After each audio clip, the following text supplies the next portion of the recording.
agradecer ao conselheiro Tiago Feital pelo gentil aceite deste convite, um convite do nosso grupo de estudos criado no âmbito da Universidade Federal de Minas Gerais para homenagear os 75 anos do Conselho de Contribuintes Mineiro, um órgão que, para todos nós mineiros, é exemplo de eficiência, exemplo de seriedade, exemplo de alta qualidade técnica nas suas decisões. Então, nós aqui da universidade entendemos que esses 75 anos não poderiam deixar de ser celebrados da forma que a universidade melhor celebra, que é por meio dos estudos. Então, eu agradeço penhoradamente, em nome de todos que aqui estão, a sua presença no dia de hoje. Sabemos que a sua agenda é uma agenda atribulada e, sem nenhuma delonga, e tendo em vista que o professor Noff já me autorizou a fazê-lo previamente, eu lhe passo a palavra, professor Tiago, para a sua conferência, a qual se seguirá um debate previamente preparado. Então, muito obrigado e você tem a palavra, professor Tiago. Obrigado, professor André, professora Onofre. Para mim é um enorme prazer estar aqui.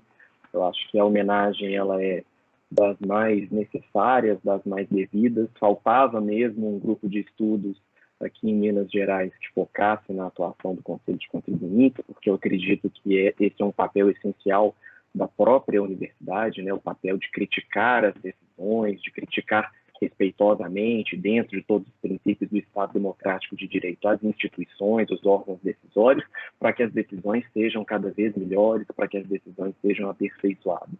E, nesse sentido, realmente faltava um grupo de estudos capaz de fazer isso aqui em Minas, e realmente ninguém mais competente do que os profissionais, os pesquisadores do FMG para tocar essa iniciativa. Então, para mim, realmente é um privilégio estar aqui com vocês hoje. Eu peço ao Lucas que compartilhe o PDF que eu enviei. Preparei uma breve apresentação. Essa apresentação é pretexto. Já peço, inclusive, desculpas, porque alterei o tema que tinha sido originalmente designado. Tinha apresentado um recurso de revisão para fazer análise, e eu tive uma sacada. Falei, acho mais interessante se a gente discutir o recurso de revisão em si. Não que o caso apresentado não fosse interessante, mas aqui acho que a gente consegue verticalizar mais algumas questões que são importantes para a gente entender o funcionamento do Conselho de Contribuintes e até o papel do próprio advogado, defensor dos contribuintes aqui no processo tributário administrativo. Dito isso, a minha apresentação está dividida em 2 blocos. Em um primeiro bloco mais breve, mais sintético, a gente vai conversar sobre o recurso de revisão em si. Então, a ideia aqui é compreender formalmente esse recurso, como que ele se insere na legislação tributária mineira. E em um segundo momento, que aí realmente é o que mais me apetece aqui na nossa discussão de hoje, é entender o recurso de revisão em razão de divergência jurisprudencial na sua materialidade. Então, aqui a gente conversar ainda que brevemente sobre o raciocínio jurídico que um advogado tem de construir para apresentar um recurso de revisão que venha a ser conhecido pelo Conselho de Contribuintes. Então, o que eu estou dizendo aqui para vocês é que a gente vai discutir hoje argumentação jurídica a pretexto de discutir o recurso de revisão em razão de divergência jurisprudencial no Conselho de Contribuintes. Eu acredito que não seja necessário a gente fazer grandes aprofundamentos sobre a estrutura do Conselho, os senhores a conhecem, mas eu tomo isso como um pretexto para a gente revisar aqui a organização institucional do Conselho de Contribuintes. Aqui o que nos interessa são os órgãos que estão sinalizados de azul, que são aqueles que são instâncias de deliberação, eles têm competência processual dentro do PTA, do processo tributário administrativo, e quando a gente analisa essa estrutura, a gente tem aí uma situação curiosa, que a Câmara Especial, apesar de receber este nome, ela é um órgão da primeira instância do Conselho de Contribuintes. Então, ele está ali hierarquicamente posicionado junto às demais câmaras de julgamento. Nós temos 3 câmaras de julgamento, e aí isso torna o nosso recurso de revisão um misto processual, uma figura talvez até um pouco confusa, é um misto de apelação e, ao mesmo tempo, de recurso especial, porque vai ter alguns requisitos formais típicos desses recursos especiais que a gente já vai ver na sequência. E o órgão de segunda instância mesmo do Conselho seria o Conselho Pleno, mas esse não tem competência processual no sentido de que ele não vai julgar PTAs determinados. A competência do Conselho Pleno está relacionada àquelas competências mais administrativas do Conselho de Contribuintes. Ele vai deliberar sobre a alteração do regimento, ele vai elaborar súmulas, ele pode também sugerir melhorias no sistema tributário estadual que sejam encaminhadas para o secretário de Fazenda, mas ele não atua no julgamento dos processos tributários em si. A gente pensa no recurso de revisão. Os senhores sabem, né, que o lançamento, aquele ato por meio do qual o Estado manifesta sua pretensão em face do sujeito passivo, ele pode ser objeto de resistência do sujeito passivo. E na legislação mineira, essa resistência ela se dá por meio da impugnação no prazo de 30 dias contados do momento em que o sujeito passivo foi intimado do lançamento. Caso isso aconteça, na sequência a gente tem a manifestação fiscal, e aí, formada essa lide tributária administrativa, surge, então, o papel da Câmara de Julgamento, que vai decidir, vai julgar essa lide. Ela, então, vai enfrentar a pretensão de cobrar o tributo em face da resistência do sujeito passivo de recolher aquele tributo. Publicada, então, uma decisão da Câmara de Julgamento, e essa é a primeira decisão que a gente tem aí no processo tributário mineiro, publicou-se a decisão da Câmara de Julgamento, o acórdão daquela Câmara, 2 recursos são possíveis. O pedido de retificação deve ser apresentado no prazo de 5 dias, contado do momento em que a decisão for publicada no Diário Eletrônico da SEF. Esse pedido de retificação ele é uma espécie de embargos de declaração, é o meio disponível ao sujeito passivo para tentar corrigir alguma contradição, alguma omissão ou mesmo um erro de fato que exista naquela decisão. É uma peculiaridade aqui o fato de que os conselheiros também podem apresentar pedidos de retificação. Então, na condição de conselheiro, se eu identificar em uma decisão da minha Câmara uma omissão ou uma contradição, eu posso, eu mesmo, apresentar um pedido de retificação em face da Câmara. E o outro recurso, em face de acórdão da Câmara de Julgamento, é o recurso de revisão, que deve ser apresentado no prazo de 10 dias, contados aí da intimação, da publicação do acórdão. Existe um terceiro recurso, que é o recurso inominado, mas esse não nos interessa aqui. Ele é um recurso que é utilizado, ele se dirige à Câmara de Julgamento também, e é utilizado quando o sujeito passivo não concorda com a liquidação do crédito tributário. Então, naquelas hipóteses em que a decisão da Câmara de Julgamento é ilíquida, o contribuinte ele pode se opor aos cálculos executados pelo fisco e apresentar cálculos alternativos que ele entenda que sejam os cálculos corretos. Quando a gente fala no recurso de revisão, então, o recurso de revisão que é o objeto aqui da nossa conversa, nós vamos ter aí 2 tipos de recurso de revisão para hipóteses diferentes, com aplicabilidades diferentes. Nós temos um recurso de revisão na hipótese de uma decisão que tenha sido tomada pelo voto de qualidade. Então, quando a decisão da Câmara de Julgamento ela resulta de um voto de qualidade, aquele voto proferido pelo presidente para o desempate, o sujeito passivo pode apresentar um recurso de revisão, independentemente do rito do processo em questão.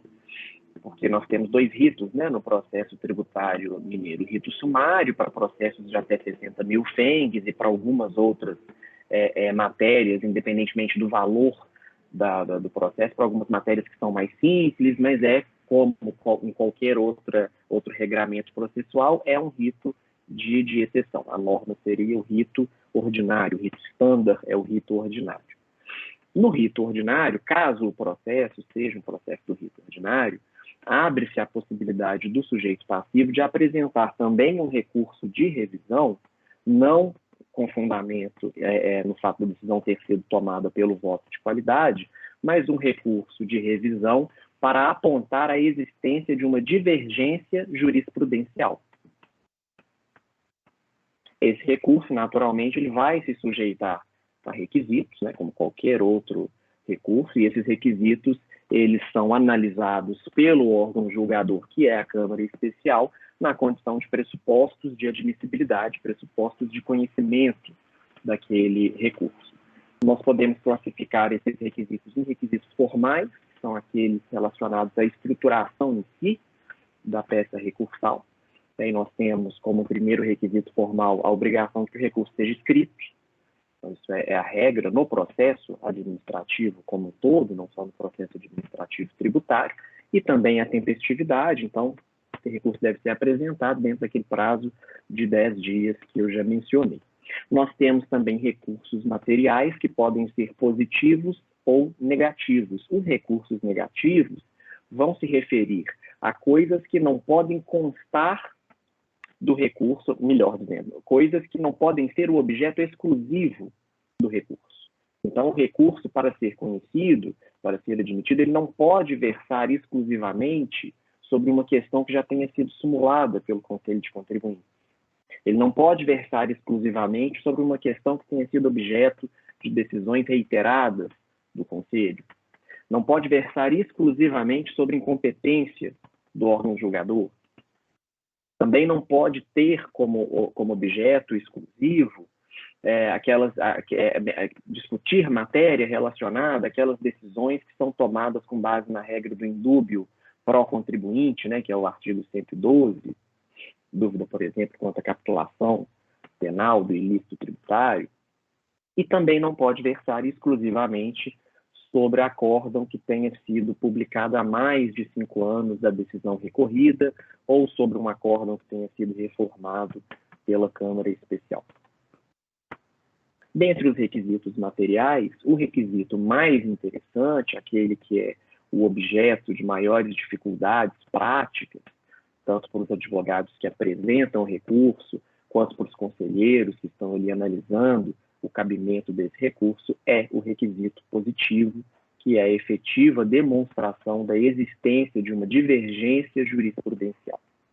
Então, como o requisito material positivo ele é o mais importante, na prática, a gente pode dizer que o juízo de admissibilidade que a Câmara Especial faz, quando ela está diante de um recurso de revisão dessa espécie, ele vai estar concentrado nesse requisito material positivo, ele vai estar concentrado na existência ou inexistência de divergência jurisprudencial. A pergunta que a Câmara Especial se faz quando ela está diante de um recurso de revisão é se efetivamente há, ali naquele caso, uma diferença, uma divergência juridicamente relevante entre a decisão recorrida e alguma outra decisão deste Conselho dentro dos limites daquilo que foi apresentado pelo sujeito passivo.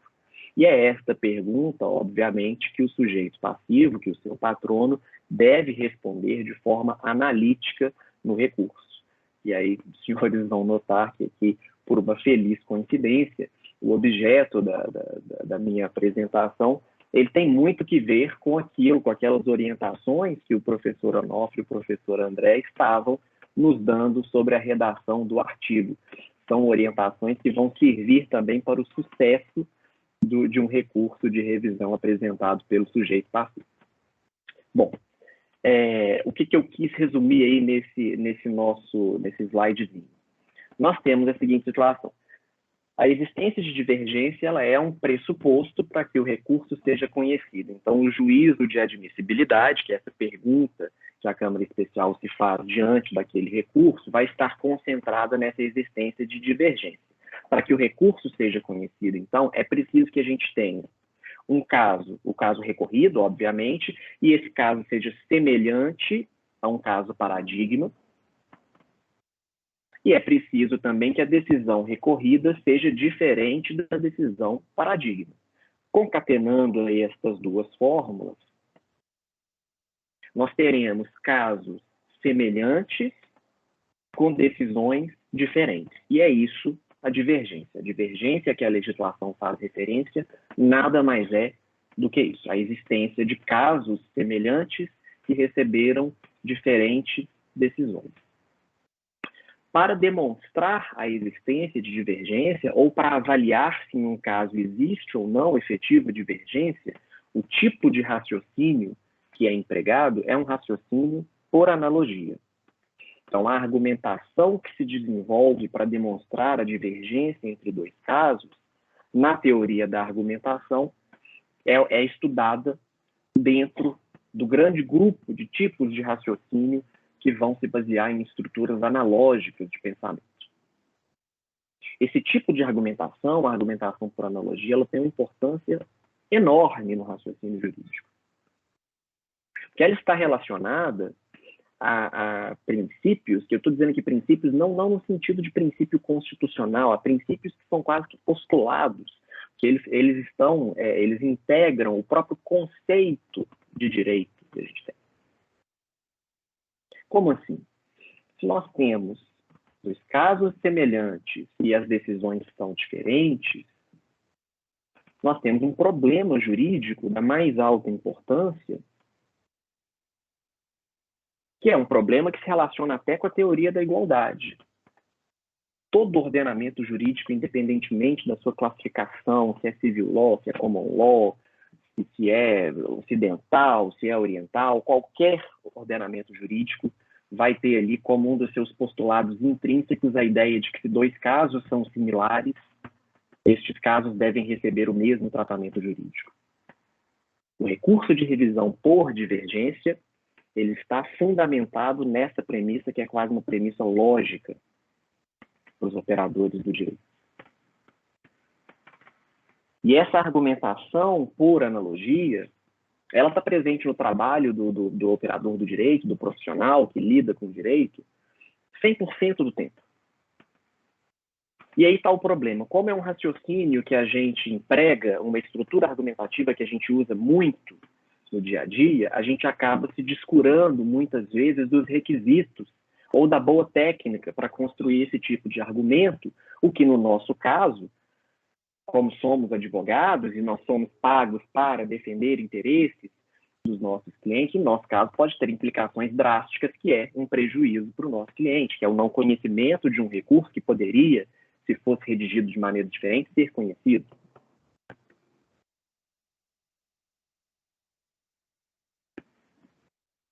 Para a gente entender, então, o que é efetivamente esse requisito, como construir uma demonstração de divergência, ou melhor, quando que a divergência está presente, aí nesse sentido, a decisão da Câmara deve ser pelo conhecimento do recurso, se ele vai ser provido é outra história.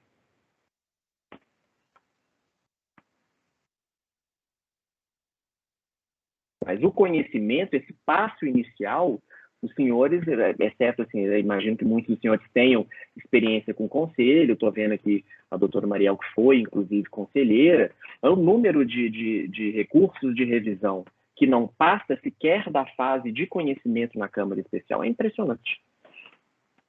São sessões e sessões que a gente faz, muitas vezes seguidas, nas quais não se conhece sequer um dentre os recursos que são apresentados. A gente pode, inclusive, fazer críticas da forma como o Conselho analisa, faz o juízo de admissibilidade, isso é possível, mas, em boa parte, o não conhecimento desses recursos ele se deve também a a apresentação de recursos que são deficitários, recursos que não têm argumentos fortes, que não são bem-sucedidos na demonstração de divergência. A gente começa, então, entendendo a estrutura lógica da analogia e logo a gente vai ver o uso da analogia como argumento jurídico para demonstrar divergência no processo tributário administrativo mineiro. O raciocínio analógico, ele, na perspectiva de quem está argumentando, então do advogado que está tentando construir um recurso de revisão que venha a ser conhecido, ele está embasado, ele é estruturado na forma de um silogismo. Então, a gente tem uma premissa maior, uma premissa menor e uma conclusão. Premissa maior, de forma geral, a gente tem um caso 1 que é similar a um caso 2. Premissa menor, a proposição, qualquer que seja o conteúdo dessa proposição, ela é verdadeira em relação ao caso 1. qual que é a conclusão por analogia, que é uma inferência que a gente chega nesse caso. A proposição A também será verdadeira, no caso 2. Mas notem que para a gente estruturar esse raciocínio, para a gente desenhar esse silogismo, tem um outro silogismo anterior, que está embutido, ele está escondidinho aí nessa expressão similar. Para eu concluir que o caso 1 é similar ao caso 2, eu preciso ter identificado características comuns, características que estão presentes ao mesmo tempo em 1 e em 2. Quando um advogado emprega a analogia como argumento, ele constrói a sua tese usando a analogia, o que ele está dizendo é que a gente tem um caso paradigma, esse caso tem uma característica que está presente no caso que é objeto do recurso. E por isso, o caso objeto do recurso deve ser decidido da mesma maneira que aquele caso paradigma. Na perspectiva de quem está criticando, e aqui criticando é no sentido de avaliando, quem está avaliando o recurso de revisão que foi apresentado, tem que fazer perguntas para verificar se realmente aquela estrutura que foi apresentada, se aquele silogismo, ele apresenta uma conclusão verdadeira. Essas perguntas elas vão permitir, e aí no nosso caso, é o caso da Câmara Especial, elas vão permitir que a Câmara verifique se as duas premissas do raciocínio analógico são verdadeiras, se não tem ali uma premissa falsa, ou se a gente não está diante de uma situação excepcional em que a analogia não se aplica. Então, o que a Câmara se pergunta diante da discussão, da apresentação, da argumentação que o advogado faz sobre divergência? Essa característica que ele está dizendo que está presente no caso C1, ela está presente mesmo no caso C1? Em termos mais formais, lógicos, é esse P1, essa pergunta 1, proposição 1 que eu coloquei. A é verdadeiro em relação a C1? Os casos 1 e 2 que o sujeito passivo está apontando aqui, eles são realmente similares em relação àqueles aspectos que foram citados? Nós vamos ver que a resposta positiva a essa pergunta ela é insatisfatória, porque apesar de serem similares em relação a algum aspecto, esses casos podem ainda assim ser diferentes em relação a outro aspecto que é mais relevante. É o objeto da terceira pergunta que a Câmara Especial vai se fazer. Existem diferenças relevantes entre os dois casos?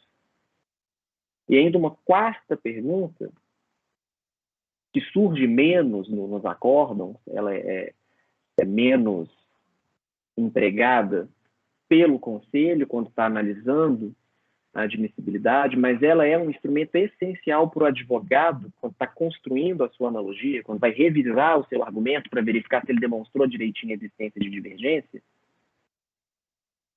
para tentar demonstrar que não existe uma exceção, ou que se há uma exceção, o caso dele está fora daquela exceção.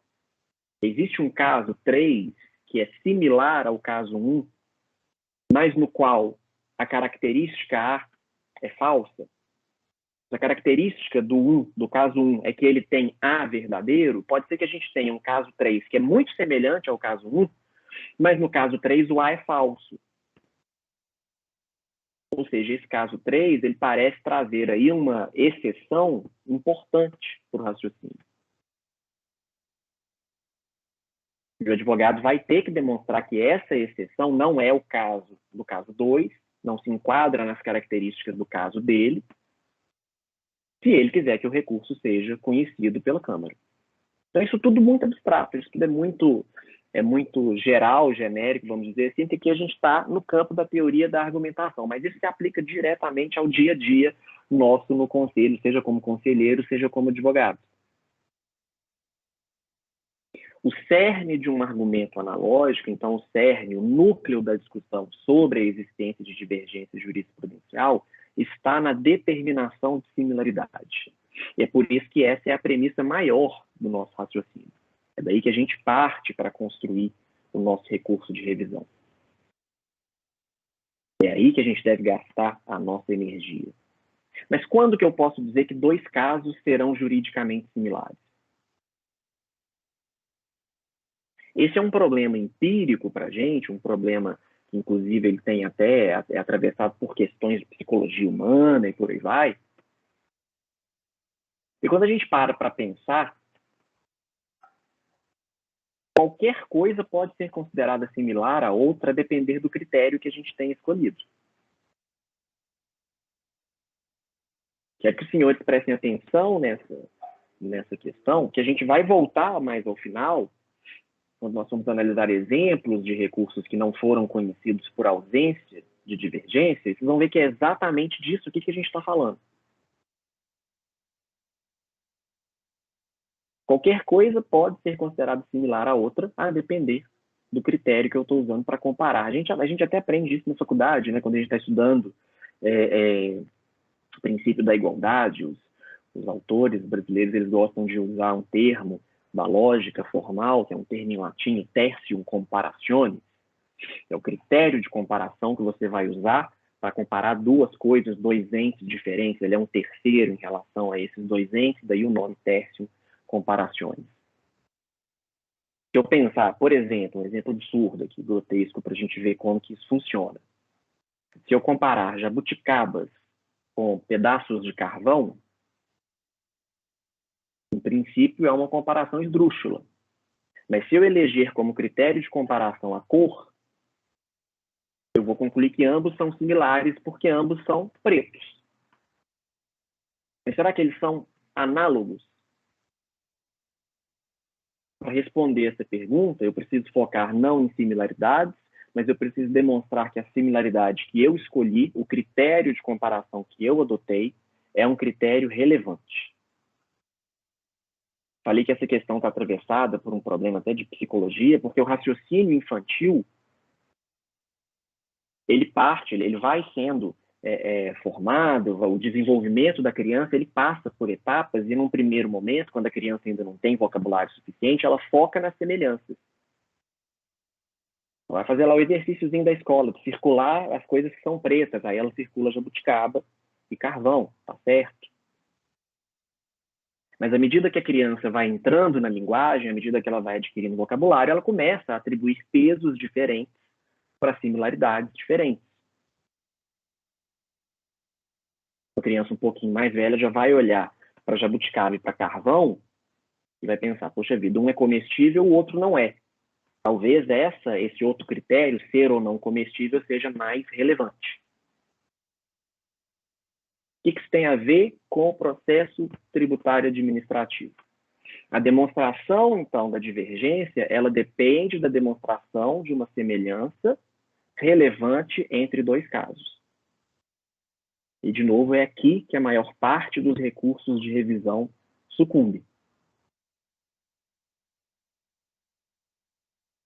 O que interessa para fins de demonstrar a divergência em qualquer recurso desta espécie na Câmara Especial é a comprovação de que, naquele caso, nós temos notas jurídicas importantes que tornam os casos similares e a gente teve ali uma decisão divergente. Partindo dessa premissa de que os recursos de revisão serão muito bem construídos, e aí todos os outros requisitos estão de plano cumpridos pelo advogado,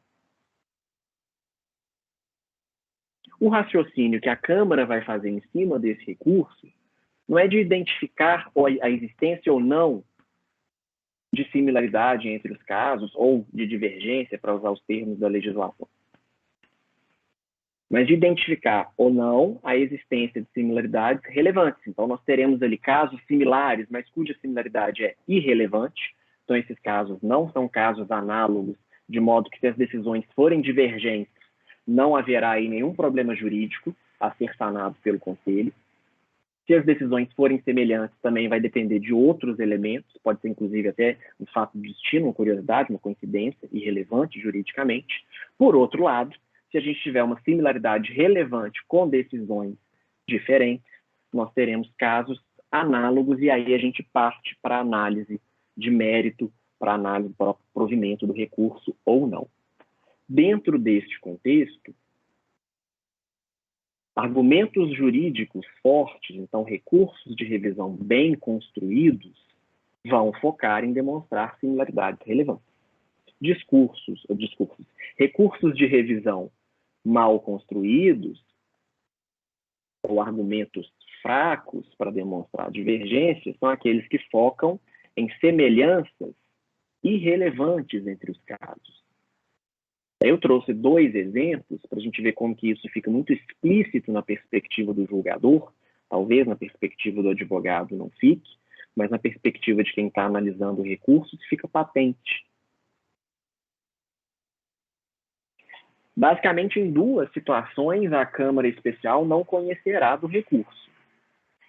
Quando as decisões diferentes forem motivadas por fatos diferentes, os casos em si são diferentes, não há similaridade entre eles, então, obviamente, a decisão teria mesmo que ser diferente. Isso vai acontecer quando o recorrente não conseguir demonstrar a similaridade, seja por um problema técnico,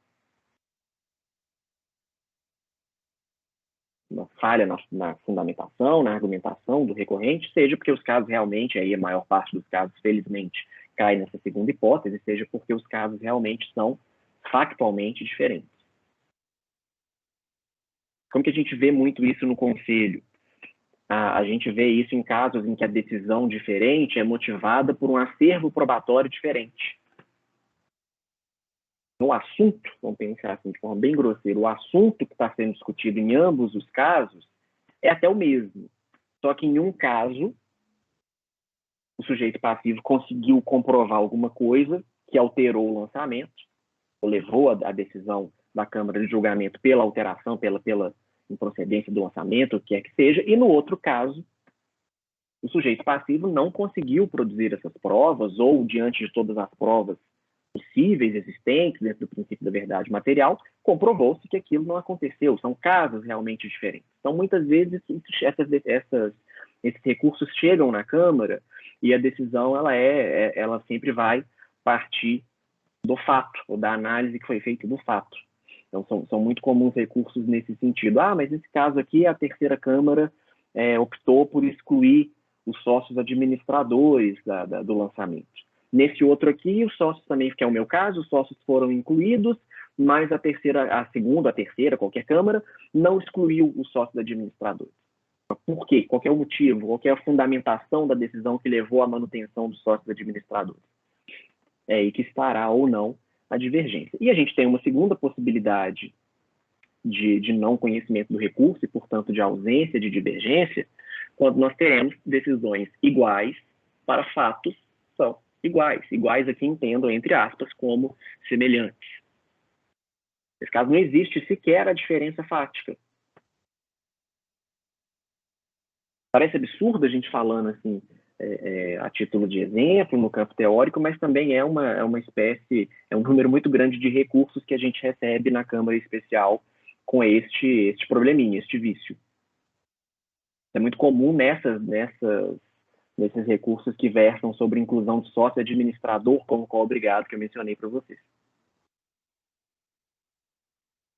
Então, o recorrente ele chega lá na Câmara Especial falando, olha, o artigo 135 do CTN, ele diz que o sócio administrador só pode ser incluído aqui no polo passivo que ele tiver pessoalmente praticado ato com excesso de poderes, etc. e tal. Eu argumentei tudo isso lá na Câmara de origem e a Câmara decidiu manter o sócio administrador no polo passivo. Mas aqui achei uma decisão aqui de outra Câmara, em que o contribuinte, o sujeito passivo, argumentou igualzinho eu argumentei e a Câmara optou por excluir o sócio administrador do polo passivo da autuação. Então, tem aí uma divergência. Só que isso remete a uma questão probatória. Remete a uma questão fática. E aí, muitas vezes, a decisão da Câmara vai ser no sentido de que, olha, sequer tem divergência jurisprudencial aqui, porque o entendimento do órgão, nos 2 casos, é o mesmo.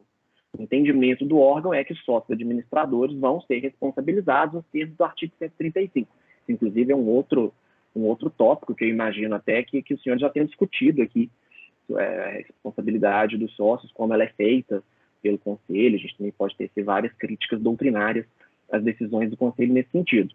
Mas essa é uma outra questão. Fato é que, em relação a esta matéria, as decisões do Conselho elas são muito homogêneas.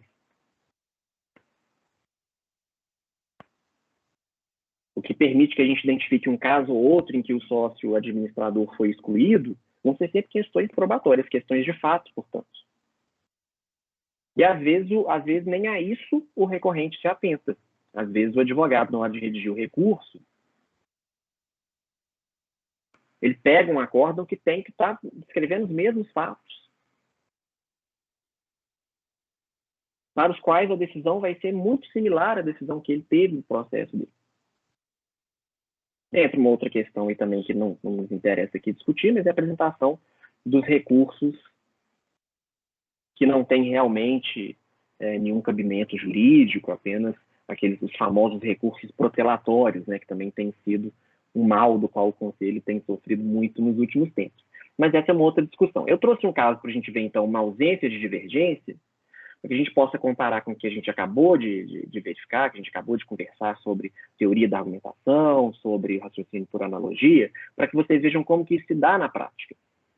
Esse é um caso, também não nos interessa muito aqui entrar nos detalhes concretos do caso, até porque a gente está discutindo o conhecimento ou não do recurso, mas esse aqui é um caso sobre falta de recolhimento de ICMS, uma hipótese em que a legislação mineira determina que o ICMS deve ser recolhido de forma antecipada, sobre operações específicas, aqui são operações com milho e com soja. Aí o recorrente, ele apresenta aí um recurso, e ele recorta de um recurso paradigma um trecho em que, no recurso paradigma, houve o reconhecimento, no recurso paradigma não, né, na decisão paradigma, houve o reconhecimento por parte da Câmara de Origem de uma nulidade no lançamento. Você pegou um precedente em que havia lá o reconhecimento de que havia uma nulidade no lançamento, no caso, era falta de motivação, o lançamento ele descrevia uma situação fática que o sujeito passivo, lá na decisão paradigma, conseguiu demonstrar que não eram fatos compatíveis com a realidade. Então, o lançamento se tornou insubsistente. E aí, o raciocínio do recorrente, nesse nosso caso, no acórdão 5423, foi o seguinte: ora, aqui nesta decisão, o sujeito passivo falou que havia uma nulidade no lançamento e a Câmara reconheceu a existência da nulidade. Aqui, no meu caso, eu também falei que havia uma nulidade no lançamento e a Câmara não reconheceu a nulidade. Então, nós temos uma divergência, são decisões divergentes. Olha como que ele estruturou esse raciocínio também, isso é importante aqui para a gente amarrar com as orientações para a redação do artigo. Profissionais do direito, tanto advogados quanto os órgãos decisores, a gente opera com a linguagem, né, com as palavras. A divergência jurisprudencial na aplicação do entendimento advindo da interpretação concedida à legislação tributária mostra-se diametralmente oposta no acórdão recorrido quando comparado ao acórdão paradigma. E já tem um problema de redação mesmo, técnico, mais básico. Mas não é esse o nosso foco também. Em vista da... Aí agora ele vai apresentar, então, o que ele acha que é divergente. Em vista da apreciação de situações fáticas idênticas, exigência de ICMS, sendo que em ambos consta a análise das teses prefaciais de nulidade do lançamento fiscal, mas a aplicação da legislação tributária acerca de seu acolhimento ou afastamento apresentou-se divergente. E aí a gente volta lá no nosso slide sobre relevância ou irrelevância da similaridade. O fato de ambos os processos tratarem, de ambos os lançamentos terem ali como objeto exigência de ICMS, é uma situação juridicamente relevante, é uma similaridade juridicamente relevante para caracterizar divergência jurisprudencial? Se for, a gente vai ter um problema, porque 90% dos processos que tramitam no Conselho de Contribuintes versam sobre ICMS, que é realmente o imposto mais relevante na economia estadual. Está errado, naquele sentido lógico que a gente acabou de ver, quase que formal? Quer dizer, esses recursos, essas ações, esses processos, esses lançamentos,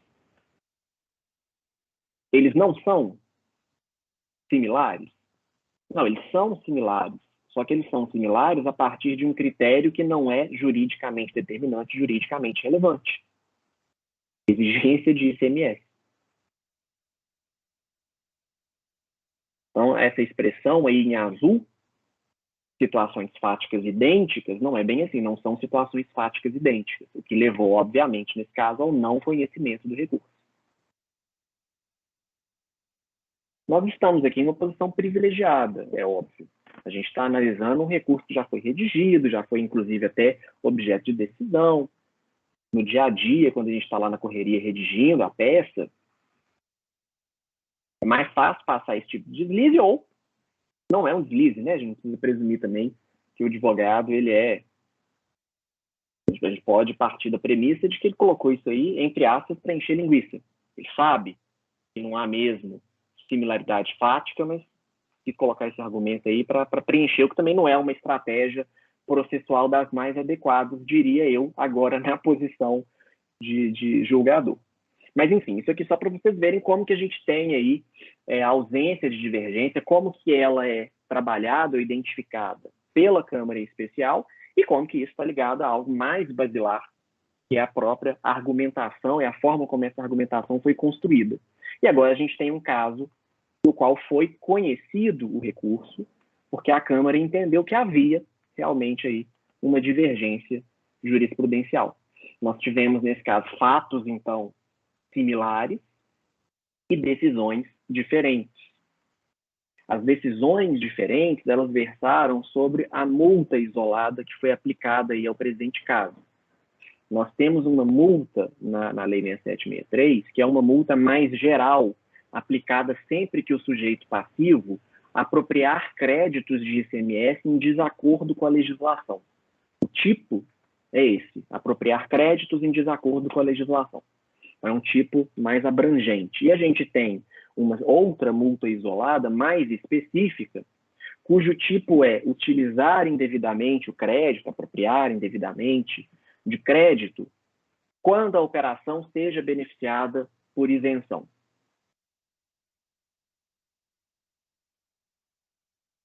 E aí nós tivemos duas autuações, nesse caso, inclusive, as duas autuações, elas foram sobre o mesmo sujeito passivo, foi o mesmo sujeito passivo autuado, então os casos realmente eles são, a gente não precisa nem falar análogos, nem similares, os casos aí no Acórdão 5388, eles eram idênticos.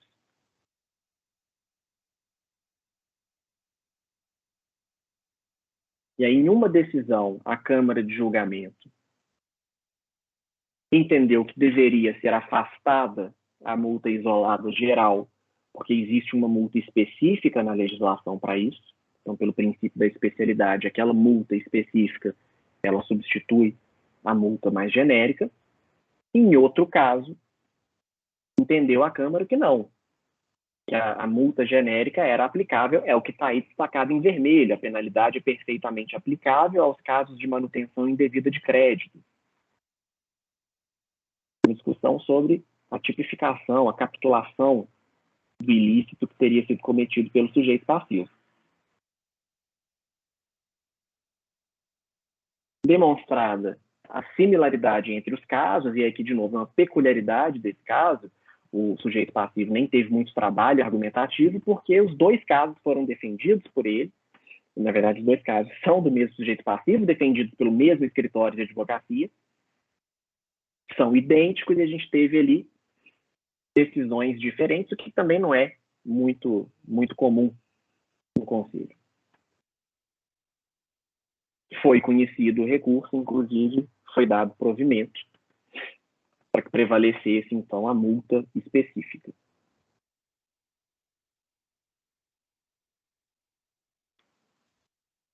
Bom, em síntese, o que eu queria trazer aqui para a gente conversar é isso.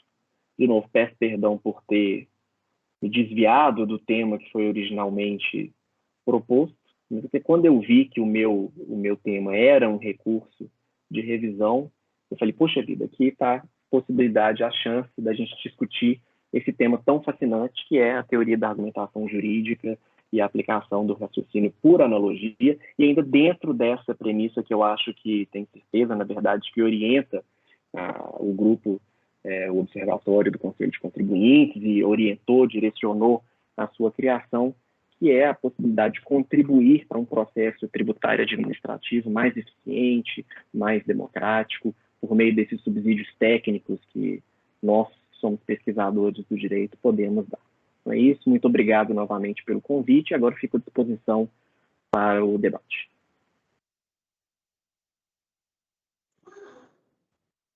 Salva de palmas, né? Professor Tiago. Realmente uma exposição que foi na teoria do direito, na teoria da argumentação, para endereçar uma questão de altíssimo relevo para todos que militam na nossa seara, né? Como o doutor Tiago disse, com toda a propriedade, nosso instrumento de trabalho são as palavras, né? De modo que o uso adequado dessas palavras, a sua ordenação, a conformação do texto, a organização lógica do pensamento, isso é o direito. Isso é, ou melhor dizendo, esse é o meio para que o direito seja assegurado perante os órgãos competentes. Então, quando não se opera o meio com técnica apurada, tende-se a ter um resultado final não desejado. De modo que eu gostaria de felicitar o nosso palestrante, o conselheiro, o doutor Tiago, pela forma com que abordou a questão, na medida em que direito não é arte. Direito é técnica argumentativa. Se nós entendemos que direito é arte, nós caímos no decisionismo, no particularismo puro. Então, o direito ele exige, primeiro, um manejo adequado da linguagem, no nosso caso, né, do idioma. Isso já é um primeiro funil, aliás, cada dia mais estreito. Exige uma ordenação lógica do pensamento, que é um segundo funil, conectado com o primeiro, e uma abordagem analítica das questões a serem postas perante os órgãos julgadores, né, como o conselheiro muito bem trouxe. Sem a qualidade mínima, digamos assim, em cada um desses quesitos, que são autônomos, embora interconectados, o destino dos recursos será, no caso do pedido de revisão, aqui o não crescimento. O destino da petição será um destino absolutamente aleatório, porque dependerá da alha, dependerá da sorte, dependerá do humor, né, de quem for ler o trabalho. Então, muito se critica a jurisprudência, e aqui eu acho que é preciso fazer uma reflexão. A jurisprudência é muito criticada. O Supremo disse isso, o Supremo disse aquilo, o Conselho decidiu desse jeito, decidiu daquele. Tá, mas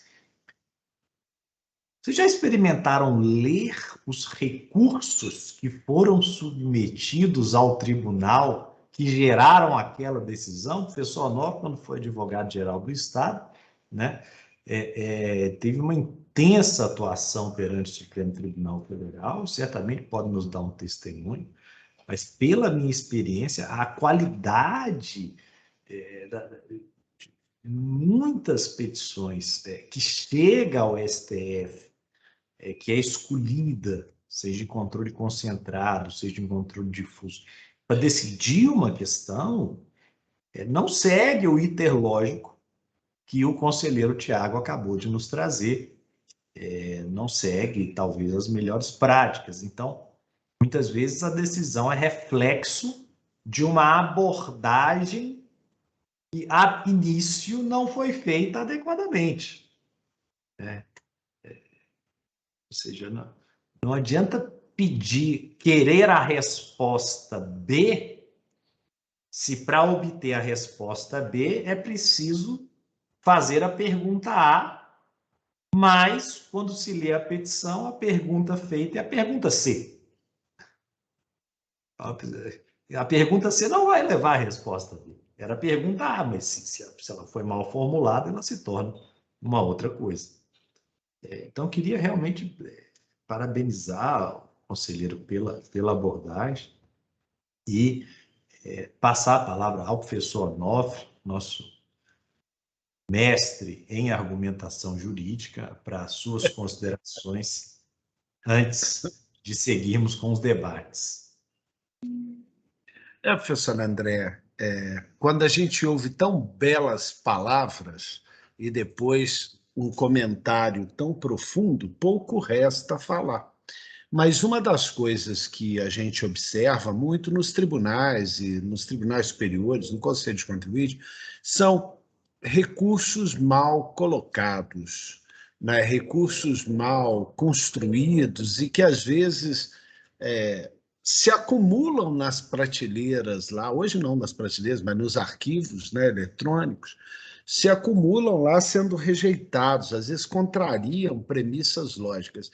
E eu vejo que o professor Tiago foi buscar em Aristóteles aí construções exatamente para mostrar como que acontecem os equívocos nas premissas dos recursos, né? Às vezes nós precisamos de um raciocínio um pouco mais elaborado para não achar que um recurso serve para qualquer coisa, né? Assim, sempre tem um recurso ali, às vezes não tem, né? Às vezes não tem e muitas vezes a gente vê o esforço do advogado de fabricar um recurso ali para brigar até a última hora, e a gente tem que ter um certo cuidado nessa elaboração mesmo.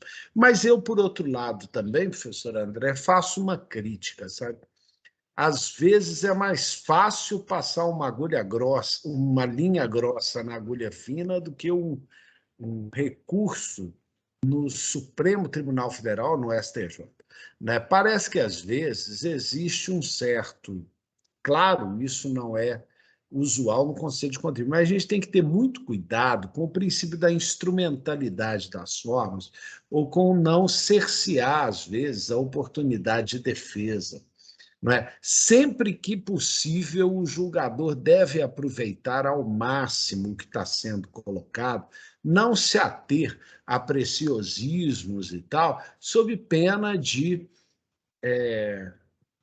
desconsiderar recursos bem colocados. O Brasil tem recurso demais, né? Cabe recurso para tudo, demais. Por outro lado, se olha o direito norte-americano, dá até dó, você não tem quase recurso para nada, e para recorrer você gasta uma fortuna. Né? Para ter alguma coisa, você gasta uma fortuna, fica às vezes na mão de uma decisão ali de um juiz, que seria o nosso primeiro grau, mas eu sinto muita carência, muita falta do princípio da instrumentalidade de formas, muitas vezes. Sabe, às vezes as premissas não estão bem colocadas, mas o julgador consegue perceber ali o que está acontecendo e, mesmo assim, recusa o recurso. Então, acho que deve haver aí um certo cuidado com isso, porque você fala o seguinte, eu fui engenheiro um dia e tendo a um raciocínio muitas vezes cartesiano, né? E isso talvez facilite um pouco uma série de colocações. Mas, por vezes, a gente vê recursos labirínticos, né? Mas que, no fundo, o recorrente tinha razão, só não colocou bem. Eu acho que isso daí deveria ser mais vezes aproveitado. Mas, em suma, são essas rápidas e breves colocações, professor André, desprovidas do brilho das suas anteriores colocações, mas que eu não podia deixar de fazer. Pessoal novo, obrigado. Bom, a Júlia tem um comentário, eu vou passar a palavra a ela, e aí logo na sequência vamos passar para a Aline e a Mariana e a Marina, que irão conduzir os debates de hoje. Então, Júlia, você tem a palavra. Obrigada, professor. Bom dia a todos. Vocês estão me escutando bem? Só fazer um joinha assim para eu ver. Obrigada. Na hora que não é uma colocação, é mais um questionamento. Eu fiquei um pouco pensando aqui comigo, para formar essa similaridade na hora de elaborar a analogia, seja na hora do julgamento ou na hora da elaboração do recurso, eu fico sentindo falta assim, de um parâmetro para perceber essa similaridade, porque da linguagem a gente pode obter meio que uma construção muito subjetiva dos signos linguísticos, pelo meu ver, assim. Então, a gente tem que se pautar na hora de perceber essa similaridade, seja julgando, seja elaborando recurso, com base na legislação, nos signos linguísticos das decisões anteriores, restritamente, porque às vezes pode ser que subjetivamente a gente possa entender as duas decisões. Eu vejo meio assim, na hora que eu pesquiso algumas questões ou pesquiso decisões para buscar essa divergência, a gente acaba colocando um pouco do nosso entendimento acerca das decisões na hora de fazer a pesquisa, na hora de elaborar o recurso, enfim. E assim, qual seria um parâmetro mais jurídico mesmo para perceber essa similaridade? Para realizar a analogia, enfim, seguir com a elaboração do recurso com base na divergência. Mais nesse sentido mesmo. Obrigada. Posso comentar, Bom, André? deixar, Eu passo então... para... Oi? Posso fazer um comentário ou já vai passar imediatamente para o claro, debate? Thiago. Fica à vontade, fica à vontade. Para entender de novo. Júlia, sua questão, assim, ela é importantíssima, uma questão fundamental, e ela se relaciona a um outro problema, que é um problema da nossa formação jurídica mesmo em geral. Aqui no Brasil a gente não tem a disciplina teoria da argumentação jurídica, a gente não estuda isso na faculdade, como os norte-americanos, por exemplo, estudam, né? Eles têm essa disciplina na grade da graduação e levam a sério. Aqui o que a gente chega mais próximo disso é aquela disciplina de prática jurídica, na qual a gente vai aprender a formatar peças, basicamente é isso, né? Pelo menos comigo na FMG foi assim, você não vai estudar a construção de argumentos. A sua sensação de que tem ali um espaço de subjetividade, como que a gente faz para ter, não existem critérios gabaritados, pré-determinados, para você demonstrar se dois casos são semelhantes ou não, se aquela similaridade é relevante ou não. Isso vai ser construído, e aí é que está também a magia do trabalho jurídico. Por ser um trabalho com a linguagem, a gente trabalha no âmbito da lógica informal. A nossa tarefa é convencer o nosso interlocutor de que ali existe uma similaridade que seja relevante. Como que você vai fazer isso? Não tem assim, uma técnica mágica, não tem um programinha, um gabarito, mas é a partir da construção do seu argumento. Eu vou, inclusive, tentar trabalhar esse aspecto mais pragmático no artigo que eu vou redigir, demonstrando, por exemplo, como apresentar o argumento de similaridade. Além dessas considerações mais teóricas, hermenêuticas, como que você vai demonstrar que a gente tem uma tese aqui que é similar a outra? Existem técnicas para isso. São técnicas que a gente acaba não aprendendo na faculdade formalizada, né, assim, como uma disciplina do ensino jurídico, mas os bons advogados aprendem isso de outra maneira. Assim, você nota essa diferença explícita, né? Você vai ler um recurso do Sacha Calmon, aí, um recurso da equipe do Dr. André, tem uma diferença qualitativa de um desses recursos que eu dei aqui o exemplo, que sequer são conhecidos, pela forma como o raciocínio é estruturado. E o órgão julgador ele tem essa obrigação, o doutor Onofre tem toda a razão de falar que a gente não pode se prender a formalismos, e que a gente tem que se atentar para a instrumentalidade da forma, para que serve o recurso em última instância, mas o fato é que se o recurso for bem construído, se ele for bem trabalhado, se ele for redigido de uma maneira convincente, o órgão julgador vai ter menos trabalho para identificar ali a divergência onde que está. Então, isso facilita até o trabalho do órgão julgador, que vai ter mais simpatia com o caso, né, em relação àquele outro que ele vai ter que escarafunchar os autos em busca daquilo. Muitas vezes não é nem isso, muitas vezes é entender mesmo a concatenação lógica de um parágrafo com outro que não existe. Então, isso são coisas que impactam, acabam impactando até na decisão. E, de novo, assim, existe um espaço de subjetividade, a gente fica assim, mas como que eu vou chegar ao critério? É justamente porque aqui a gente está no campo do subjetivo mesmo. Não, todas as considerações que eu falei não podem ser entendidas como questões que estão no domínio de certo e errado. São raríssimas as questões jurídicas que estão resolvidas com raciocínios de certo e errado. Por exemplo, se eu falar para vocês, as imunidades constitucionais estão todas elas previstas no artigo 150, C. Esse é algo que você vai falar, está errado?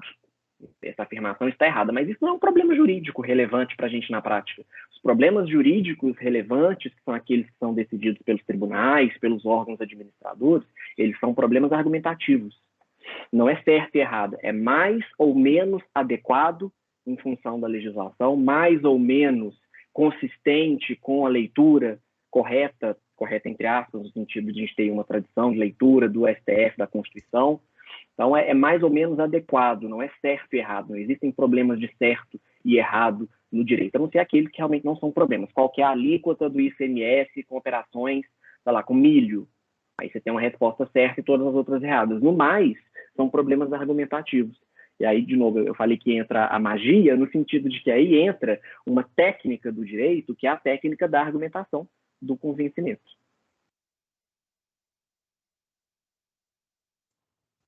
Que ganha também, só para completar, André, uma outra coisa que é muito importante também, que ganha-se muito com a experiência jurídica mesmo, experiência enquanto profissional, operador do direito. Obviamente, eu, que formei há pouquíssimo tempo, eu vou ter, talvez, muito mais dificuldade para concluir que dois casos são semelhantes, para identificar uma questão jurídica subjacente ali numa discussão, do que o doutor André, do que o doutor Onofrio, que são profissionais muito mais experientes. Então, isso se ganha também com o contato com o direito. É algo que a gente aprende a parte técnica, como estruturar um bom argumento, como identificar similaridades relevantes, estudando a legislação, estudando teoria da argumentação. Mas esse feeling do que tem ali que pode ser discutido, ou o que não é tão interessante, é da prática jurídica também. Tem esse outro aspecto mais pragmático que a gente não pode fingir que ele não existe, porque ele existe. Um profissional recém-formado vai ter mais dificuldade de enxergar essas situações quando comparado a um professor titular, por exemplo. Mas talvez o que diferencie o profissional recém-formado do professor titular, só a título de provocação, é apenas a carga de leitura. Sim. Cabelo branco. É a carga de leitura, né?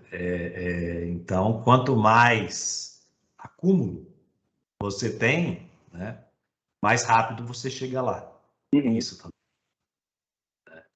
O professor Nó falou em cabelo branco, mas isso, para mim, lamentavelmente, não vai acontecer.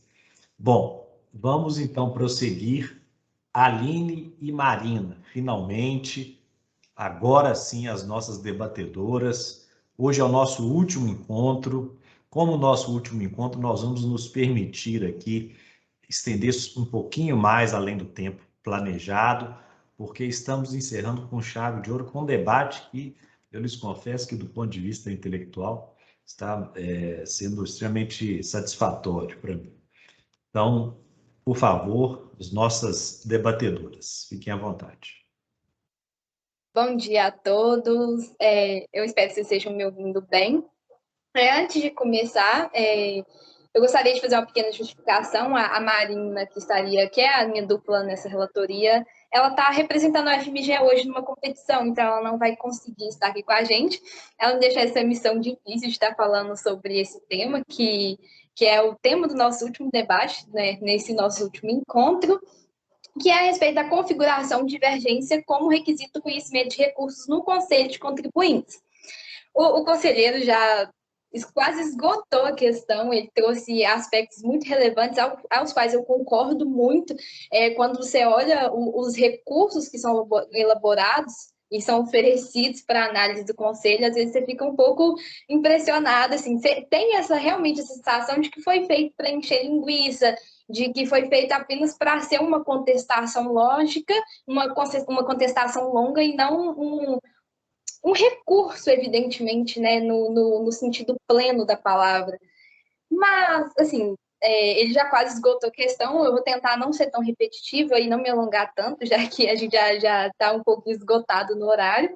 Eu vou apresentar um outro lado da discussão, que não é minha opinião pessoal, mas é uma discussão que se coloca no contencioso mineiro, do ponto de vista do contribuinte com relação aí às questões que se colocam diante dessa exigência que faz o inciso 2 do artigo 63 do RPTA, sobre essa configuração de divergência como um requisito mesmo do conhecimento do recurso de revisão. Aí a primeira coisa que eu gostaria de falar quando a gente está falando de recurso, e não só o recurso de revisão no Conselho de Contribuintes, mas o recurso do direito processual brasileiro, ele é a consagração de princípios constitucionais muito importantes, não tem como fugir disso. Ele é a consagração do princípio da ampla defesa, a consagração do princípio do contraditório, é ali que viabiliza para o contribuinte, para as partes, para os litigantes, quando necessário, uma segurança maior, uma segurança jurídica maior em uma decisão a partir do momento em que ela não é uma decisão monocrática. Quando a gente passa para o processo tributário administrativo, ele foi constitucionalizado pela nossa Constituição, ele é orientado pelos princípios constitucionais. E aí que coloca aí o que os contribuintes argumentam muito dentro do contencioso mineiro com relação ao recurso de revisão. E o nosso mestre Geraldo Taliba, ele fala que a lei maior tributária não é o Código Tributário Nacional, é a Constituição. O professor Isabel Derres trabalha muito sobre a aplicação dos princípios constitucionais no direito tributário e, consequentemente, no processo tributário administrativo. E aí os contribuintes colocam muito a questão de um certo distanciamento que teria aí entre o recurso de revisão e os princípios constitucionais, a respeito da grande dificuldade, às vezes, de encontrar essa semelhança, essa similitude, que comprova essa configuração de divergência jurisprudencial. Aí aponta-se essa dificuldade de interpor o recurso, o que em alguns escritos que a gente lê, em algumas obras que a gente lê, alguns comentários que a gente vê, de oferecer esse contraditório, de oferecer ampla defesa.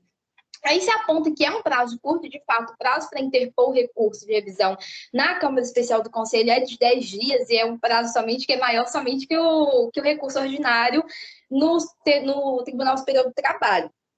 E se aponta também uma característica, em razão aí das dificuldades de se interpor, a dificuldade de encontrar essa semelhança, essa similitude entre os acordos indicados como divergentes, aponta-se que essas dificuldades eles tornam o recurso de revisão eles tornam ele com características um pouco que são próprias e características dos recursos especiais, como é o caso do recurso especial perante o STJ. Então, quando se aponta essas questões a respeito dessa restrição que o inciso 2 do artigo 63 do RPTA oferece, o contribuinte mineiro tem argumentado um pouco que torna meio inviável o oferecimento desse contraditório da ampla defesa, de encontrar ali o ponto de comprovar essa semelhança entre os acordos indicados como divergentes, e aí argumenta-se um pouco no sentido de inviabilização da defesa, principalmente quando você está falando de questões inéditas, questões principalmente quando são questões relativas a ICMS, que traz aí uma grande dificuldade, que acho que em todos os estados você tem uma dificuldade muito maior de discutir as matérias relativas ao ICMS. Aí o artigo 68 do RPTA, ele vai colocar que a matéria, o recurso de revisão admitido, ele vai devolver à Câmara Especial do Conselho o conhecimento da matéria nele versada. Aí o que o contribuinte, isso apontando o lado do contribuinte, o que o contribuinte normalmente tem argumentado com relação ao recurso de revisão, é a dificuldade de superar esse requisito de admissibilidade. Aí, o que a gente observa nas decisões do Conselho? Quais são as exigências que geralmente se colocam para se construir um recurso de revisão bem fundamentado e que alcance realmente a comprovação da configuração da divergência jurisprudencial? Em primeiro lugar, existe aí uma similitude quanto aos aspectos fáticos e probatórios do acórdão paradigma que se pretende realizar o juízo comparativo. Aí, em segundo lugar, a gente vai ter exigência de similitude quanto aos aspectos jurídicos dos acórdãos quando há divergência na interpretação do mesmo dispositivo legal. Aí a gente vai ter também que o acórdão indicado como paradigma não pode ter sido reformado, a exigência de que o juízo comparativo seja realizado a partir dos fundamentos determinantes para a formação do entendimento majoritário constante no acórdão paradigma. Em quinto lugar, também é importante a gente observar, o conselheiro já falou, é que o acórdão paradigma deve ter sido publicado há menos de 5 anos da data da publicação da decisão recorrida. Então, o que a gente tem dentro da discussão do contencioso mineiro, é essa dificuldade em relação à exigência de uma semelhança muito grande entre os acórdãos indicados como paradigmas para que o recurso supere aí o requisito da admissibilidade. Aí a questão que se coloca, eu vou tentar ser bem breve, é a discussão que realmente o contribuinte coloca, é esse alto grau de similitude que é exigível para que o recurso supere aí. Então, mesmo que o conselheiro, quais são os resultados disso? Mesmo que o conselheiro ele queira analisar o mérito, mesmo que ele entenda que no mérito o contribuinte possa vir a assistir razão no recurso, não se consegue, às vezes, como o conselheiro mesmo disse, em vista assim, da má redação do recurso, superar o requisito da admissibilidade. Isso aí é uma dificuldade que se encontra. Aí se argumenta, em relação aos princípios constitucionais, a dificuldade de superar esse requisito de admissibilidade nos moldes como a gente encontra hoje, os moldes como foi colocado e determinado pelo legislador originário. Uma das questões que se trata é justamente a diferença entre a instância administrativa e a instância judicial. Quando é um dos pontos, acho que os senhores vão concordar comigo, quando a gente está falando sobre as diferenças do processo administrativo e do processo judicial, o processo administrativo ele oferece uma flexibilização maior no regulamento e que possibilita o conselho, acho que é por isso que de lá saem decisões tão brilhantes, possibilita o conselho oferecer uma busca maior pela verdade material que se busca. Acho que essa flexibilização, ela traz esse requinte maior nas decisões a partir do momento em que tem essa busca maior pela verdade material.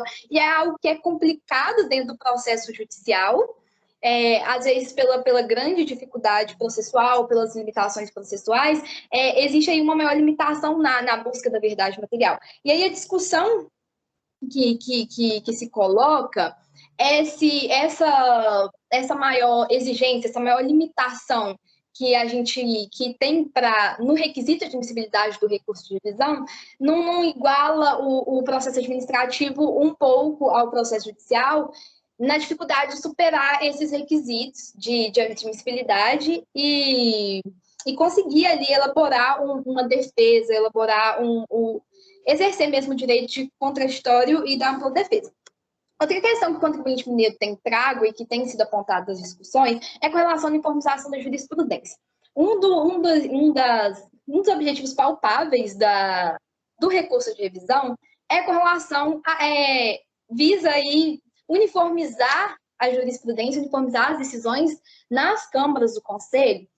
E aí uma pergunta que eu vi nas discussões, algo que a gente identificou aí, é a respeito de se, e essa é uma pergunta que eu deixo para os senhores, é a respeito será se as dificuldades, esse ponto, o que o legislador ordinário determinou, que seria aí os requisitos que se colocam para admissão do recurso, às vezes pela dificuldade de superar essa admissibilidade, se não empobrece, não é empobrecer, não é a palavra, mas deixa de trazer para a seara do processo administrativo análise de matérias tributárias que seriam relevantes, de enriquecer a discussão, principalmente nas discussões que são relativas ao ICMS, que trazem grandes dificuldades.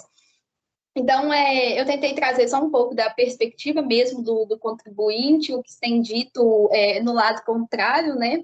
Eu espero que esse contraditório que eu ofereci aqui, a respeito do ponto de vista do contribuinte, tenha sido relevante para a discussão, e eu gostaria de escutar, sinceramente, a opinião dos senhores.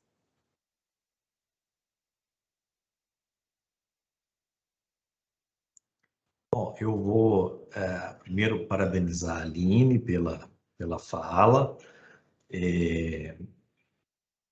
Antes de passar a palavra para o Tiago, só lembrar um detalhe, Aline, você falou em verdade material, e realmente esse é o grande ativo dos órgãos administrativos, né?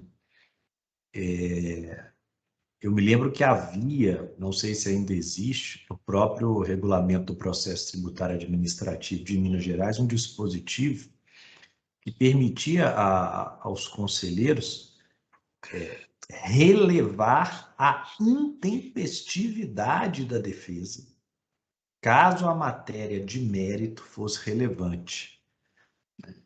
Em outro estado da federação, no Ceará, independentemente da apresentação de defesa administrativa, o auto de infração ia automaticamente para o Conselho de Contribuintes para julgamento. Me lembro certa feita que um cliente nos encaminhou uma decisão do Tribunal Administrativo do Ceará, nos parabenizando, porque era uma decisão favorável, mas dizendo que não tinha encontrado o processo nos seus controles. E nós dissemos, nem nós. Aí fomos ver, era uma intimação que tinha chegado num estabelecimento de menor relevância desse cliente, a intimação, na época era física, ficou dentro da gaveta, prazo transcorreu, houve um julgamento sem advogado, sem defesa, e anulou-se o auto de infração. E tentaram achar, quem advoga para esse cliente? Oh, tem outros casos desse cliente com esse escritório, mandaram para o escritório a decisão administrativa do caso jamais impugnado. Só que, tratando-se de recurso de revisão, nós já estamos indo além da verdade material, porque já houve a primeira apreciação, digamos assim, né, pelo Conselho, que é assegurado a todos, né? Então, o recurso de revisão já seria, né, uma questão muito mais de uniformização de jurisprudência ou de hard cases, né, no caso de voto de qualidade, do que perseguição da verdade material, que, não obstante, continuaria lá.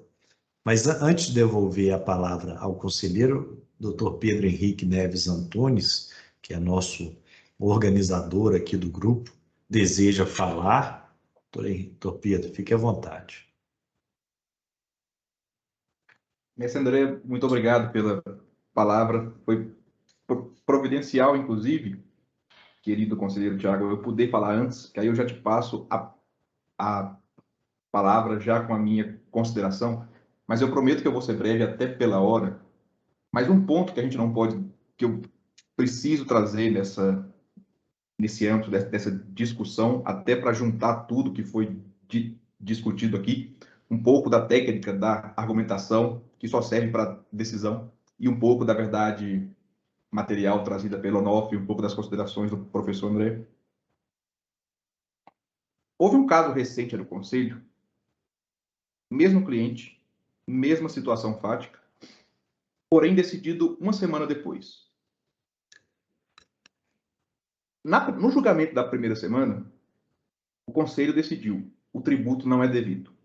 Na semana seguinte, o Conselho decidiu o tributo é devido. Ou seja, a gente ultrapassou a fase de divergência. A divergência estava demonstrada por si. Hipótese clara de cabimento do recurso de divergência.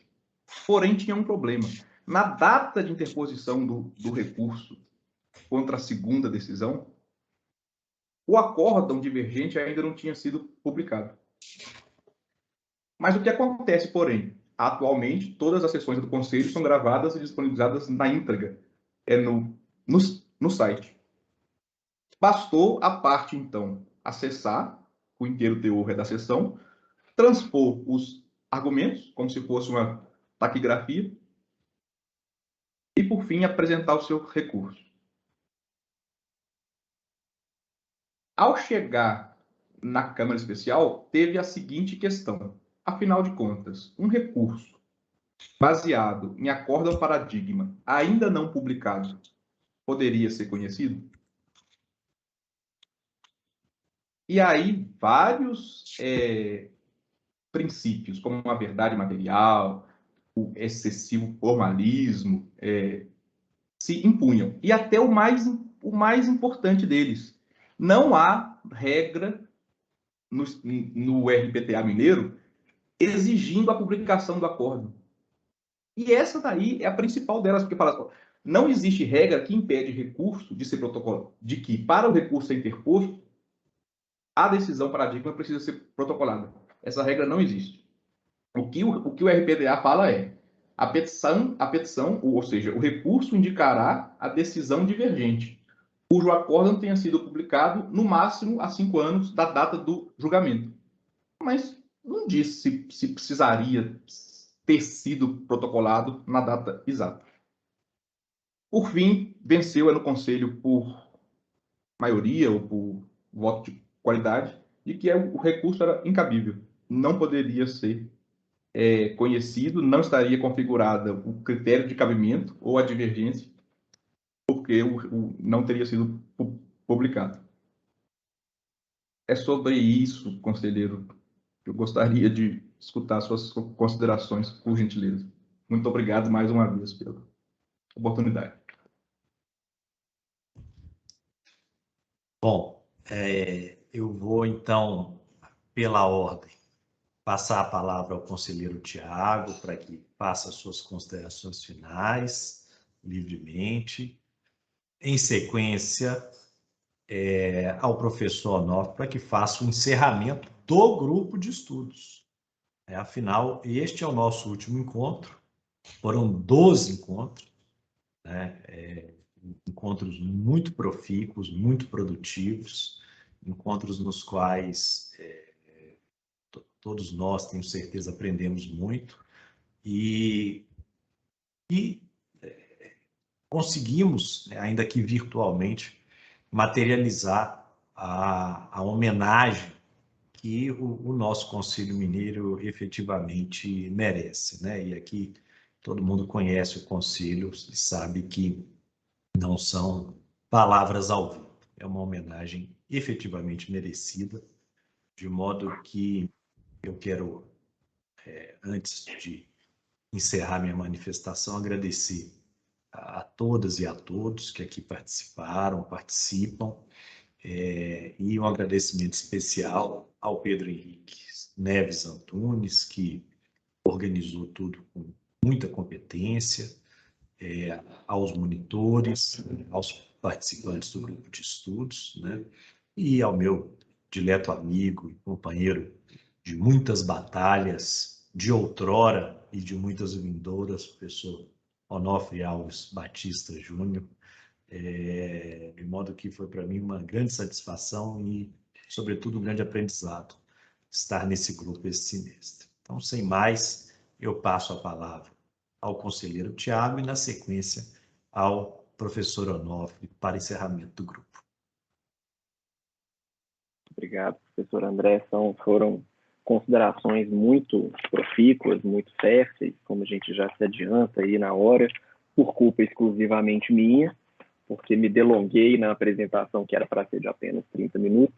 Eu vou fazer comentários genéricos, não pretendo responder todas as questões. Primeiro, as considerações da Aline, não é? Não tem errado não, né? Aline. As considerações da Aline muito bem formuladas, sintetizou a matéria como entendo que deveria ter sido sintetizada e colocou ainda provocações muito interessantes para a gente pensar a estrutura do processo administrativo tributário em Minas. O que se vincula aos comentários do Dr. Pedro, também comentários muitíssimo pertinentes. Essa é uma questão, eu diria que assim, quase que esdrúxula, né? É um caso interessante para nós, pesquisadores do direito, acadêmicos, nos debruçarmos, porque é uma situação completamente atípica que demonstra ali uma inadequação do raciocínio empregado, uma inadequação da regra vigente, né? Porque o raciocínio se deu com base na regra tal como o Conselho entende que a regra vigora, mas na perspectiva do contribuinte mineiro, não sei se esse tipo de situação esdrúxula é tão interessante assim, né? O ideal é que essas situações não existam. E aí, realmente, se a gente for parar para pensar, em uma visão assim, muito superficial, um voo rasante, diria eu que o nosso Conselho de Contribuintes, por vezes, ele peca assim, por um excesso de formalismo. E aí eu faço aqui uma ressalva de que esse é um juízo muito assim, superficial, porque ele decorre da minha experiência com o Conselho. Eu estou no primeiro mandato, é recente, então não tenho tanto conhecimento assim, mas eu acabo comparando muito decisões do nosso Conselho com o Conselho de Contribuintes do Estado de São Paulo, que chama Tribunal de Impostos e Taxas, mas é o órgão homólogo, né? Eu gosto de ter sempre ali em paralelo uma decisão do TIT sobre o mesmo caso para ver como que os dois órgãos estão caminhando, e eu normalmente percebo em relação a esses assuntos, que são os assuntos mais polêmicos, mais complexos, eu percebo que o Tribunal de Impostos e Taxas está talvez alguns passos à frente, ele dá uma efetividade maior para o princípio da verdade material do que o nosso próprio conselho. Aí só um exemplo, assim, que fica também como sugestão de pesquisa. O princípio da consunção, que é aquele princípio que determina que a penalidade mais grave seja abarcada pela outra, né? A gente tem duas penalidades simultâneas, a mais geral, a mais grave, ela vai abarcar a outra, a gente não cobra duas penalidades sobre uma mesma, sobre capitulações muito semelhantes, sobre ilícitos parecidos. Esse princípio ele não é reconhecido pelo Conselho de Contribuintes. Eu mesmo já me posicionei nesse sentido várias vezes. Não há precedente. Eu acho que os senhores não vão conseguir encontrar uma decisão que conheça a aplicação desse princípio. Digo assim, com quase certeza que talvez não exista mesmo. E é um princípio assim, é banal, né, a existência desse princípio no TIT. Muitas decisões nesse sentido, já é algo que eu diria que nem é tão polêmico naquele outro órgão. E por que isso acontece? Não sei explicar. A gente viria com questões também até sociológicas, a estrutura dos órgãos é diferente, e talvez fica aqui uma provocação também, a forma como esse argumento foi construído perante o TIT talvez seja diferente da forma como foi construído aqui perante o nosso Conselho. Não sei. O que eu queria deixar como provocação final é a ideia de que... e aí um último comentário em relação a essas críticas que nós temos ao recurso de revisão. A gente poderia se perguntar também, poxa vida, se é um recurso que tem uma função ali mais próxima da função da apelação, para que exigir estes requisitos, que são requisitos mais próprios de recursos realmente especiais, no sentido estrito? Para que comprovar a divergência? Qual é a necessidade? Existe realmente a necessidade dessa comprovação? O que é essa norma? Qual que é a função dessa norma ali no processo tributário administrativo mineiro? É possível a gente eliminar essa exigência por meio da reforma da legislação, né? Mas isso também não vai brotar na cabeça do legislador do nada. E entra o papel da academia, que é criticar de forma sólida, com argumentos pertinentes, e demonstrar que esse dispositivo implica em violação, entra em confronto com outros princípios constitucionais muito mais relevantes, para pedir, para convencer a sociedade de que aquela alteração é uma alteração necessária. E aí entra a minha provocação, que não é uma provocação, é, na verdade, até uma sugestão para esse grupo que eu espero que tenha uma vida, que seja um grupo perene, que tenha uma longa vida, que é de fazer pesquisa empírica sobre as decisões do Conselho. Então, para a gente poder criticar de forma com mais pertinência a questão do recurso de revisão, seria ideal que a gente conhecesse todas as decisões do Conselho pelo não conhecimento, por exemplo, de recurso. Então, a gente vai falar o seguinte, olha, o Conselho já já julgou 37 mil casos deste assunto. Nesses 37 mil, ele não conheceu do recurso em tantos mil. Isso corresponde ao percentual de X%, para demonstrar que a gente tem uma questão macro agora, né? O Conselho ele existe há décadas.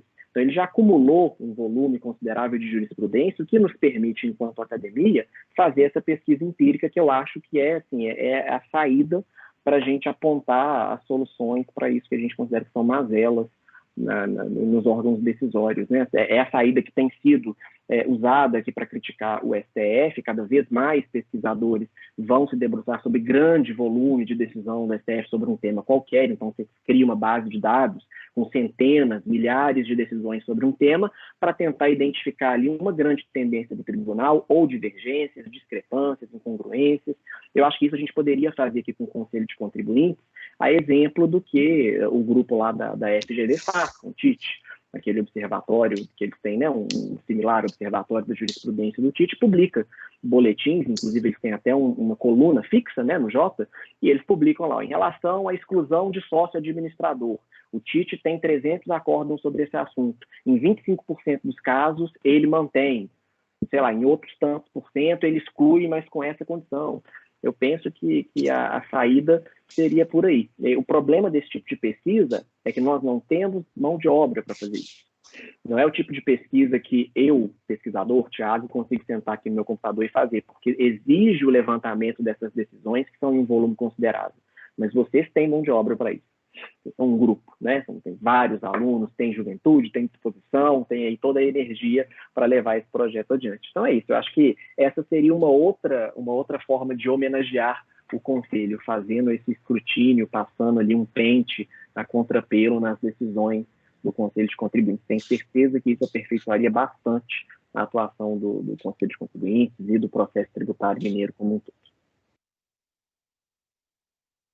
Professor André, com a atribuição dada pelo verdadeiro guia de todos nós aqui, eu faço o encerramento, então, obviamente retornando, afinal, a palavra a quem realmente deve encerrar, que é o professor André, né? Mas é um grande prazer estar aqui junto com o meu amigo e irmão aí de velhas caminhadas, já de décadas, que nós somos companheiros de trincheira, homenageando o Conselho de Contribuintes. Por aqui eu encontrei vários amigos, vários colegas do tempo de fazenda, tive esse prazer extra, tive o prazer de ver debates riquíssimos e intensos, não é? E acredito que essa dinâmica maravilhosa, modelada pelo professor André, com o Pedro e aqui acatada, né, ela possibilitou a todos nós um crescimento muito grande, uma homenagem e um crescimento para cada um de nós muito grande. Espero ansiosamente uma nova proposta do professor André. Proposta do professor André, Tiago, eu aceito assim, ela chega, eu já devolvo o e-mail antes de ler, sabe? Então, vamos aí, com certeza, trabalhar novamente nessa direção e, desde já, convidamos a todos. Trazer a academia, o FMG, para perto da prática é sempre uma necessidade. Eu digo o seguinte, não tem nada mais prático do que uma boa teoria, mas não tem nada mais inerte do que uma economia em pedestal de marfim, né? Temos de nos aproximar do chão, da fábrica ali, das necessidades, e é isso que se buscou fazer aqui, dar um olhar da academia sobre questões práticas importantes. Eu queria agradecer a exposição do conselheiro Tiago Alves Feital, meu amigo, foi um grande prazer vê-lo falar de uma forma tão clara, tão direta e tão rica. E agradecer, antes de mais nada, também a todos os alunos, colegas que aqui participam, e deixar, antes de tudo, o meu grande abraço ao meu irmão, ao fraterno amigo, professor André, a quem devolvo a palavra para verdadeiramente encerrar o encontro. Bom, eu vou, então, abrir a palavra para quem quiser fazer qualquer manifestação, afinal, foram 12 encontros ao longo de 24 semanas, metade do ano, né, um ano muito atípico, e conseguimos, né, graças ao esforço de todos, chegar a bom termo. De modo que temos aqui a Aline de Faria, a Aline Santos, o André Marques, o Aloísio Porcaro, a Ingrid Oliveira de Portugal, a Ingrid Oliveira do Brasil, o Jean Carlos, a Júlia Cardoso, a Júlia de Faria, a Júlia Fonseca, o Lucas Poubel, grande organizador também do evento, a Marta Machado, Pedro Fonseca, Pedro Henrique, a Rafaela, o Vinícius e a Vitória, um grupo, portanto, mais que vencedor, mais que qualificado. E foi esse grupo, conselheiro Tiago, que nos trouxe até aqui, nos trouxe até o dia de hoje, para que pudéssemos, então, encerrar com chave de ouro, mas certamente com atenção para a continuada dessa caminhada, né, no próximo ano. Né, e teremos, sim, novidades, né, que muito em breve estaremos juntos para novos projetos. Então, obrigado a todas e a todos e um grande abraço. Vamos almoçar, porque já é 1h30. Um abraço a todos. Um abraço, tchau. Tchau. Muito obrigada, pessoal. Tchau.